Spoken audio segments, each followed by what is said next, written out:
So we've put it off for long enough. Let's talk about another book. Prince Harry's will be released very early next year, and it's called Spare, which is a reference to, obviously, the fact that his brother was going to be the king, and he, unless his brother died, and there were no children that he had, was basically spare parts for the royal family.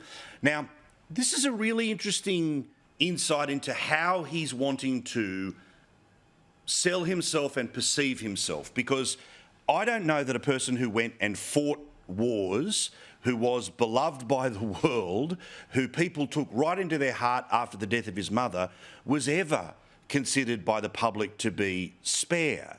What do you think of the title of this book? I think it's a tragedy that he's used that title.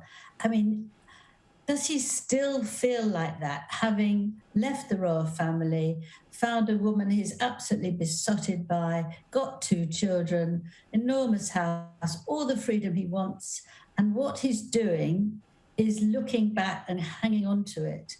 What's even worse, actually, in a small way, is that the title in other countries around the world that are all going to be get the book at the same time is Leftover.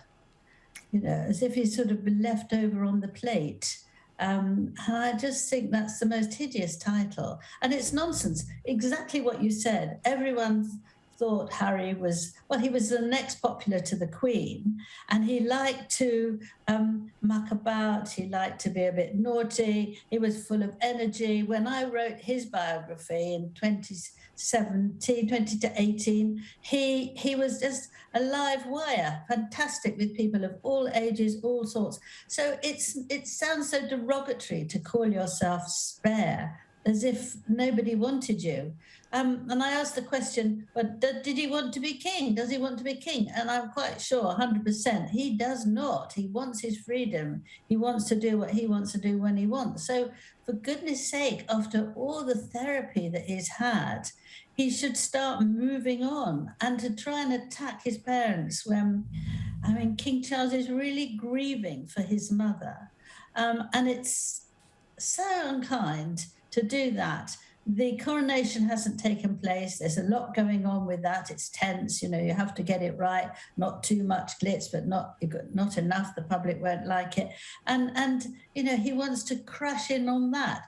And the worst thing is that it's sort of announced today that he's going to come to the UK and promote it. Now, if the book's coming out on the 10th of January, he's going to come before Christmas, isn't he? And that will really spoil everybody's Christmas within the family. But he won't, he's just turned down the invitation to go to Sandringham. King Charles very much wanted the family to go to Sandringham because that's where the Queen liked the whole family to go. And it would be, you know, thinking about her and telling funny stories about her and really sort of respecting her. And they've turned that down, but he'll go around promoting it. Honestly.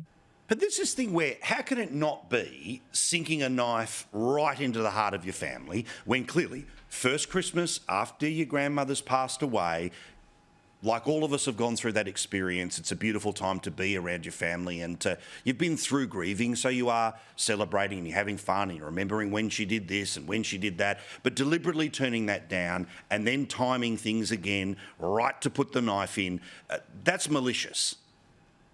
I think it's really malicious. I've had a feeling for quite a long time now that he and Meghan want to destroy our royal family.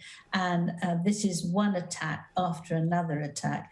And the thing is that they now, when they say something, it's sort of Meghan's truth and Harry's truth, because a lot of it are untruths, accusing his father of stopping giving him the money when he left the royal family, and leaving him absolutely without any money when he had £30 million in the bank from his mother's will.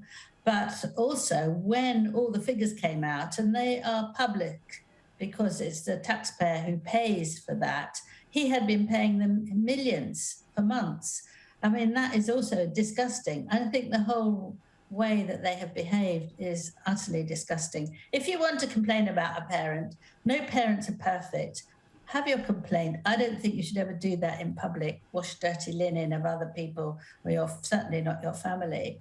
And then leave it, move on. But this is nothing so light-hearted. This is really, as you say, a knife in the heart. So they're getting tens of millions of dollars for the TV deals and for the podcast deal and for the book deal. But let's jump forward 5 years. What will Harry and Meghan be doing in 5 years' time? They'll be sitting on a giant pile of money. They won't have any relationship with their family. So what the hell will they be doing in 5 years' time? Well, I can't really answer that because I got no idea. But I think that I think there's a bitterness there that will never go. And if you say they've got loads and loads of money, it will never be enough. I mean, Meghan is someone who is absolutely adores money and just will want more and more. She'll want to be the richest person in the world. She'll want to be they always say global. They always talk about global, and Great Britain was too small. Actually, they want to deal with a global world, and they just sort of keep on moaning and groaning. Whereas more and more people will turn the television off, not buy the book.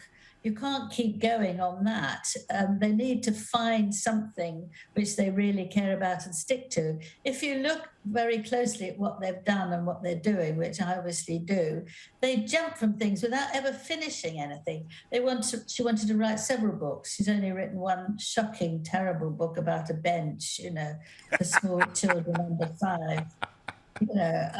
It was just a shocking book. And then she wants to, save all women from any criticism, give them the world, but she can't do it. There's something in her that sort of seems to stop it. She has to go on to the next thing and the next thing.